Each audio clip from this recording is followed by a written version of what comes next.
Hi folks, welcome back. In the previous video, we investigated the root cause of the error we had when importing the package Babel Traverse, and today we will see how we can use it to transform our JSX. The transform stage is the most important phase in Babel. It's where all the magic happens. It takes the AST, traverse it, add, update or delete nodes.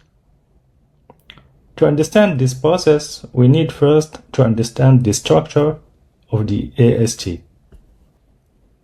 As its name implies, the AST is a tree data structure composed of nodes that represent the syntax of the program. A Babel node is an object with properties that describe a specific syntactic element of the code. A node looks like this, the JS object. It has two main properties that are common to all type of nodes.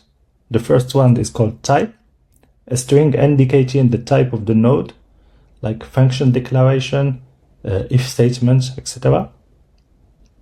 The second is lock, an object containing line and column information for the start and the end of the node. And depending on the type, a node has some extra properties as well that we will discover later. Let's analyze a real AST to have a better understanding of its structure. As you can see, it starts with the root node of type program here that represent the entire JavaScript program. It has a property of body that contains other nodes that are actually the content of the program, the code. We have our import declaration and the export of the named function that represents the JSX. If we explore JSX elements, we can see their structure. For example, this one. It has extra properties that are opening element, closing element, and children. We can represent this AST with a tree diagram, like this one. It has a starting root node program, and from there we have our import declaration, the export named function, etc. And the interesting point about trees in computer science is the traversal method. In other words, how to visit all nodes to apply some processing to each one. There are two main ways to do this. The first one is called breadth first traversal. It's a traversal method that visits all nodes at the same level before moving to the next depth level. In other words, it visits nodes line by line. It starts here with the root node program. Then it goes to this level, import declaration, the second import declaration, then the export name declaration. Then it goes to a deeper level, and then this one, and then another level, etc., until reaching the end of the tree. This is what we call breadth first traversal. The second method for traversing trees, it's called depth first traversal.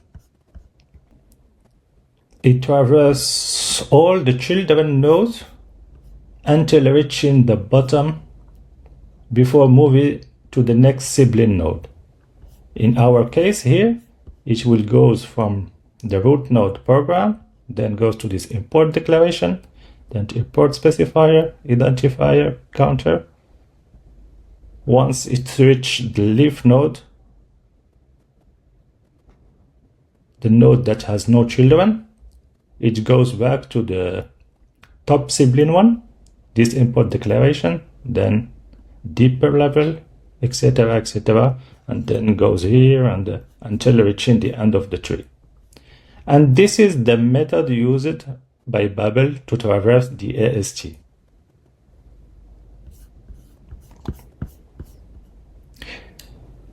It used the depth-first traversal plus a design pattern called the visitor pattern. You can read more about this here in this documentation, and you can find the link in the description. And let's see how it works with code.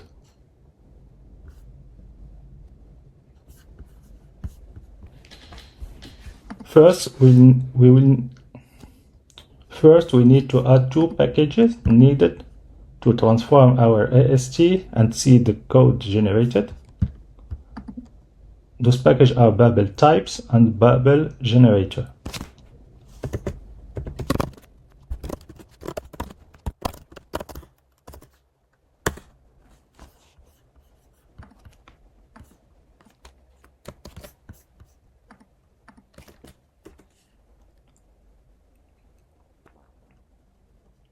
Babel type provides a set of utilities for working with the AST, like type definitions, node creation, validation functions. And Babel generator, it turns the AST into code.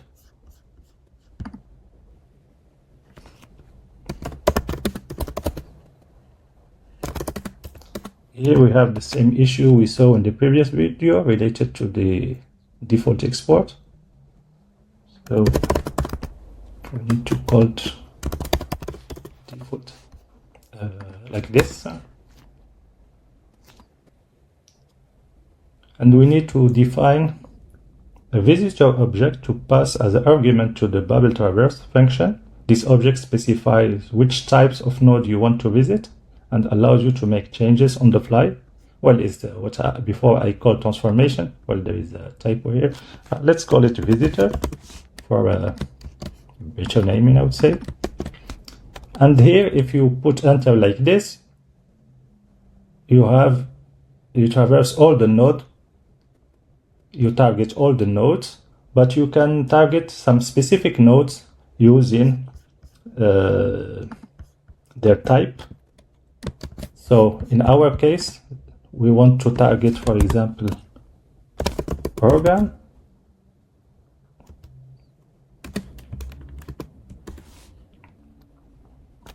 And then we put enter.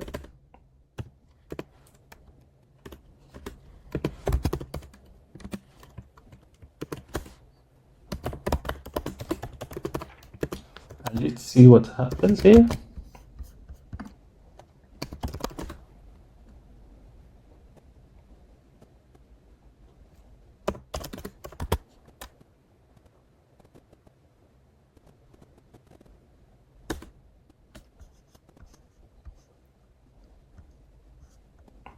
And here we have just one node program, which corresponds to the root node of our AST. Actually, traverse function offers two opportunities to interact with the node: when entering the node and when leaving the node. We have another function here called exit.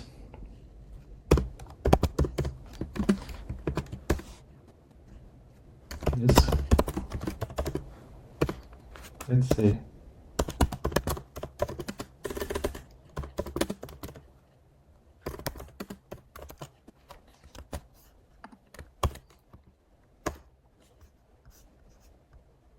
And you see, exiting node. I guess is to give a chance to the children to do some processing based on the original value of the parents, because it exposes the path, which is a wrapper on top of the node with some utilities functions to update the node, do some validation, some check, etc. And it gives access also to the parent node. So Yeah, that's maybe the main reason for having two functions to interact when you enter a node and when you exit a node. There is more information about this in the plugin handbook of Babel. Also, you can find the types, different types that exist in this documentation here that I found. Well, it's not easy to digest, so I created a cheat sheet here with the main node types that you can check to have some ideas for what we can encounter as the nodes. So let's see now what we want to achieve. If we check here in the REPL what the transformation of a JSX looks like, here in is our original code, and here what we are supposed to get at the end. So you can see there is two things. First, we need to add this import here for this function from this React JSX runtime, and then transform the JSX element to those function calls. Well, I created a simpler version where I removed the comments. I mean, this is enough to understand how it works. To create nodes, Babel provides several methods through its Babel types package called builders. These functions usually follow the pattern T, where T refers to the Babel types package, dot, a node type, which is the type of the node with lowercase, and called as a function. For example, here, if we want to create a call expression that represents calling a function here called my function with two arguments, arg1 and arg2, we will use this syntax, t.call expression. It takes an identifier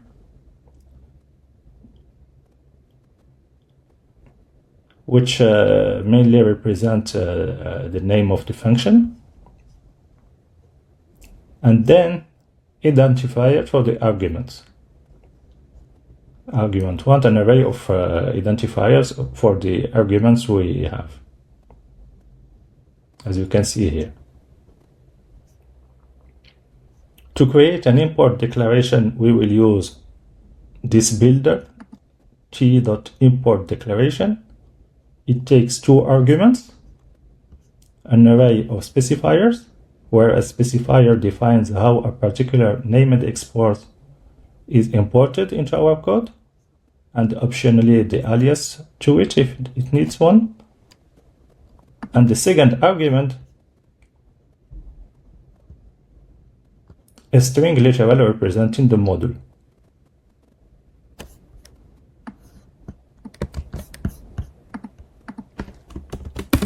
The specifier looks like this. In our case, we have two specifiers here. We have JSX and JSXS. So let's create them then.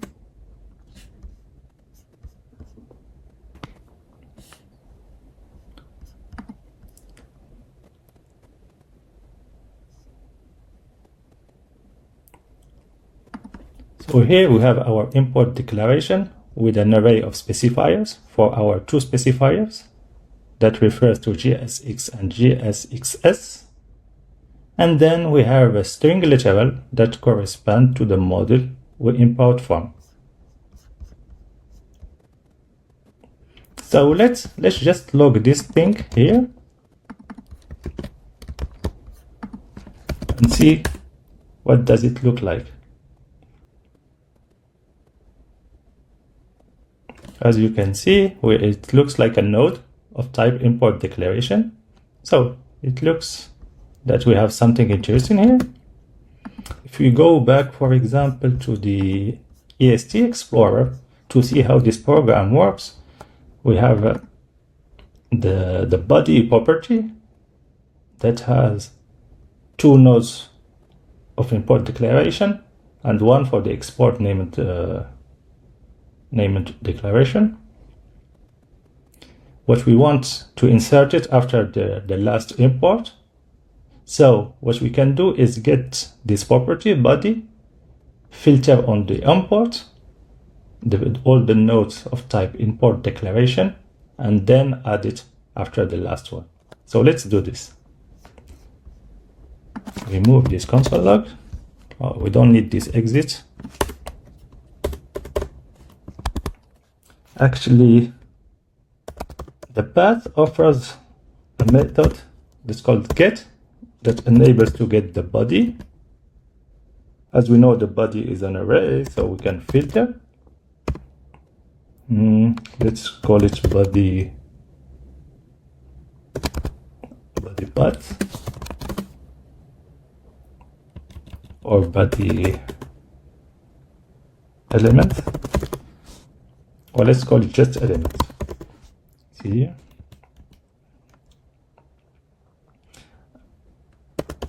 And as we know, element is the path as well, and the path offers a helper called that can check if a node is an import declaration. Is as easy as is import declaration,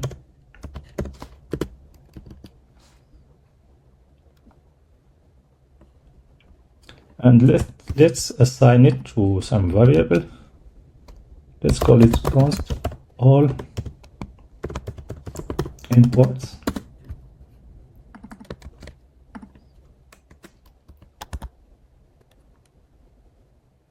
And let's log this one. Well, I will format it a little bit using JSON stringify.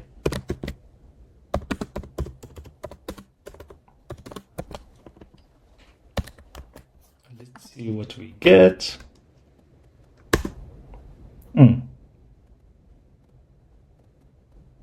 Something is not working as expected.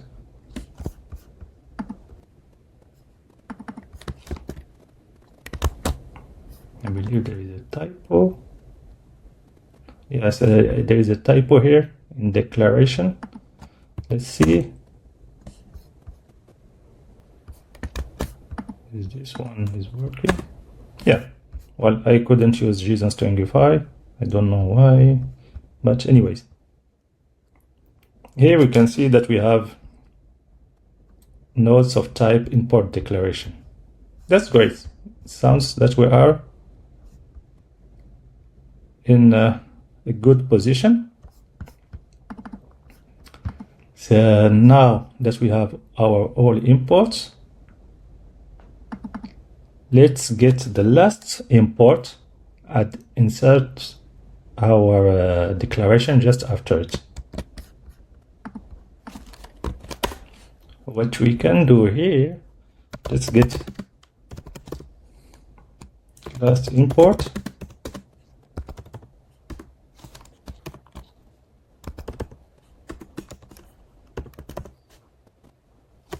Using the length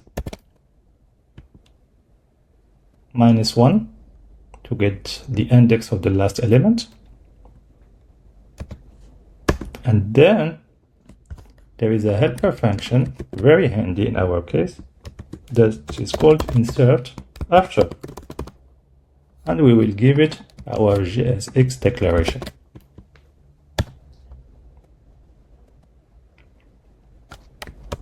Well, that's great, but we need a way to see if it works. So we need to transform the AST back to our back to code. So to do so, we will use the other package generate. So let's call it output equal generate, and we need to give it AST. Let's log to the console this output and see what we get.